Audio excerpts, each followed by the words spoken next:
Catholic Baba Dirveni, Your Holiness Dalai Lama, and the distinguished guests. സഹോദരങ്ങളെ, 4 minute എനിക്കുള്ളൂ. അതുകൊണ്ട് പരിധം പറയാൻ സമയം കിട്ടില്ലല്ലോ, എനിക്ക് ഖേദമുണ്ട്. നിങ്ങളെ അഭിസംബോധന ചെയ്തതിൽ സന്തോഷമുണ്ട്. ഓർത്തഡോക്സ് സഭയുമായിട്ട് സഹകരിച്ച് പ്രവർത്തിക്കുന്ന ഒരു സഭയാണ് തൃശ്ശൂരിലെ കൽതായ സുറിയാനി സഭ.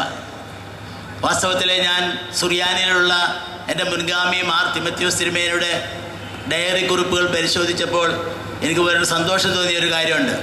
അതിൽ എഴുതിയിട്ടുണ്ട്, 100 കൊല്ലം മുമ്പ് ജൂലൈ 16 അബ്ദുൾ മസീഹ പാത്രിയാർക്കീസ് അന്തോക്യയിൽ നിന്ന് തൃശ്ശൂർ വന്നു.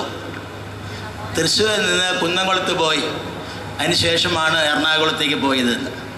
അപ്പോൾ തിരുമേനി കുന്നംകുളത്തുകാരനാണ്, ഞാൻ തൃശ്ശൂർകാരനാണ്. എന്തൊക്കെയായാലും കാത്തോലിക്കായിട്ട് സ്ഥാപിക്കുന്ന സമയത്തും തൃശ്ശൂരുമായിട്ട് ബന്ധമുണ്ട് എന്നാണ് എനിക്കത് വായിച്ചപ്പോൾ മനസ്സിലായത്. 100 കൊല്ലം മുൻപുള്ള ആ ബന്ധം മാത്രമല്ല, ഈ അടുത്ത കാലങ്ങളായിട്ട് ഞാൻ മെത്രാപ്പോലീത്തയായിട്ട് 44 വർഷങ്ങളായി.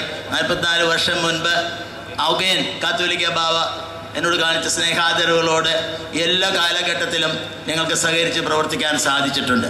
ആയതുകൊണ്ട് ഈ സഭയോടുള്ള എൻ്റെ ആദരവുകൾ പ്രകടിപ്പിക്കട്ടെ. ഇവിടെ നമുക്കറിയാം, 1960 എന്ന് പറഞ്ഞത് ഒരു സഭയുടെ മാത്രം ചരിത്രമല്ല, എല്ലാ സുറിയാനി ക്രിസ്ത്യാനികളുടെയും ചരിത്രമാണ്. അതുകൊണ്ട് അതിനെക്കുറിച്ച് തർക്കിക്കേണ്ട. തോമസ് ലീഗ ഓർത്തഡോക്സുകാരനാണോ കൽതായ സുറിയാനിക്കാരനാണോ എന്ന് എൻ്റെ ആളുകൾ തർക്കിച്ചാൽ അന്ന് സഭകളൊന്നും ഇല്ല എന്നുള്ള വസ്തുത അറിയാതെ പോകുന്ന കുഴപ്പമാണ്. അപ്പം അതുകൊണ്ട് ഈ 1960 വർഷം ക്രൈസ്തവ സഭ ഭാരതത്തിൽ നിലനിന്നു. അതിൽ നമ്മുടെ പിതാക്കന്മാരെല്ലാവരും, ഇന്ന് വിവിധ സുറിയാനി സഭകൾ എല്ലാവരും തന്നെ അവരുടെ പിതാക്കന്മാർ ഒരുമിച്ച് നമുക്കതിനെക്കുറിച്ച് അഭിമാനിക്കാം. എന്നാൽ മലങ്കര ഓർത്തഡോക്സ് സഭയുടെ 100 കൊല്ലത്തെ ഈ ചരിത്രത്തിലെ 100 കൊല്ലമായതുകൊണ്ട് നമ്മുടെ പ്രവർത്തനം 100 കോടിയായിട്ട് കുറഞ്ഞു.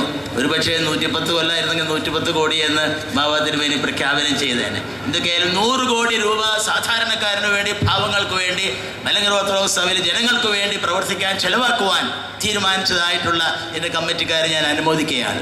സാധാരണയെക്കുറിച്ച് കരുതാനും അങ്ങനെ ദൈവനാമത്തിൻ്റെ മഹത്വത്തിന് വേണ്ടി പ്രവർത്തിപ്പാനും നമുക്ക് സാധിക്കണം. ബാബാ തിരുമേനിയുടെ പ്രസംഗത്തിൽ പറയുകയുണ്ടായി, സഭയിൽ സമാധാനം എന്നുള്ളത് അദ്ദേഹത്തിൻ്റെ പ്രാർത്ഥനയിലെ ഒരു പ്രധാന കാര്യമാണ്. ഒരു കാലത്ത് എനിക്കും കുറേ കേസുകളൊക്കെ ഉണ്ടായിരുന്നു. ഇപ്പോൾ കേസുകളില്ലാതെ കേരള സഭ എന്ന് ആകും എന്നുള്ളത് ഞാൻ എപ്പോഴും ചിന്തിക്കാറും പ്രാർത്ഥിക്കാറുള്ളതാണ്. സ്നേഹിച്ചിരുന്ന ക്രിസ്ത്യാനികൾ തമ്മിൽ സ്നേഹത്തോടെ വസിക്കാനുള്ളൊരു സാഹചര്യം ഉണ്ടാകട്ടെ. അത് എങ്ങനെ സാധിക്കുമെന്ന് എനിക്ക് അറിഞ്ഞൂടാ. എത്ര നോബൽ സമ്മാനം കിട്ടിയ ആളായാലും അതിന് പരിഹാരം കണ്ടെത്താനായിട്ട്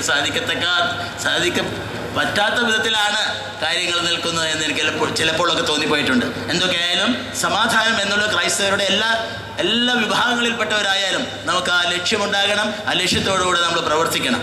ആകയാൽ ഈ അവസരത്തിൽ 100 കൊല്ലം നമ്മുടെ ഇന്ത്യയിലുള്ള കത്തോലിക്ക സിംഹാസനം സ്ഥാപിച്ചതിൻ്റെ 100 വർഷം പൂർത്തിയായിരിക്കുന്ന ഈ അവസരത്തിൽ എല്ലാവിധത്തിലുള്ള മംഗളങ്ങളും ഞാൻ ആശംസിക്കുകയും സഹോദരി സഭ എന്നുള്ള നിലയിൽ ഓർത്തഡോക്സ് സഭയുമായിട്ടുള്ള എല്ലാ നല്ല ബന്ധങ്ങൾ തുടരാനും കൂടുതൽ സഹകരിച്ച് പ്രവർത്തിക്കാൻ ഇടവരട്ടെ എന്ന് ഞാൻ ആശിക്കുന്നു. നിങ്ങളുടെ കൽതായ അസീറിയൻ ലോകമാകമാനമുള്ള അസീറിയൻ സഭയുടെ സീനിയർ മെത്രാപ്പൊലീത്ത എന്നുള്ള നിലയിൽ പാത്രീസ് ബായുടെയും എൻ്റെ സഭയുടെയും ആശംസകൾ കാത്തോലിക്ക ബാവത്തിലേക്ക് നേർന്നുകൊണ്ട് നിർത്തട്ടെ. ദൈവം നമ്മെ അനുഗ്രഹിക്കട്ടെ. Thank you very much for the benediction.